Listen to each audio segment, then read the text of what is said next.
Hi friends, first అయితే వీడియోకి ఒక లైక్ చేసి అలాగే ఛానల్ని సబ్స్క్రైబ్ చేసుకోండి. ఇవేంటా అనుకున్నారా? Home made soaps. First time నేనైతే సోప్స్ ప్రిపేర్ చేశాను. చాలా బాగా వచ్చాయి, పర్ఫెక్ట్గా.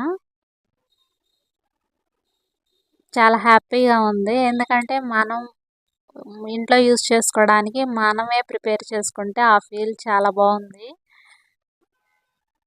చాలా ఈజీగా ప్రిపేర్ చేసుకోవచ్చు. 10 నిమిషాల్లో ఈజీగా ప్రిపేర్ చేసుకోండి. హెల్దీగా, అలాగే స్కిన్ టోన్ కూడా ఇంప్రూవ్ అవుతుంది. అలాంటి ఇంగ్రీడియంట్స్తో నేను ఈ సోప్ని అయితే ప్రిపేర్ చేశాను. నా ఓన్గా ప్రిపేర్ చేశాను. అంటే ప్రాసెస్ అయితే వేరే వాళ్ళని చూసి యూట్యూబ్లో చూసే నేర్చుకున్న. దాంట్లో వేసే ఇంగ్రీడియంట్స్ మాత్రం ఓన్గా నేను విడిగా యూస్ చేసుకునే వేసి ప్రిపేర్ చేశాను. మీరు ఒకసారి ఫుల్ వీడియో కావాలంటే ఛానల్లోకి వెళ్ళి చెక్ చేయండి. మీరు కూడా ట్రై చేయండి. మీకు ఎలా వచ్చిందో కామెంట్ చేయండి. Thank you for watching.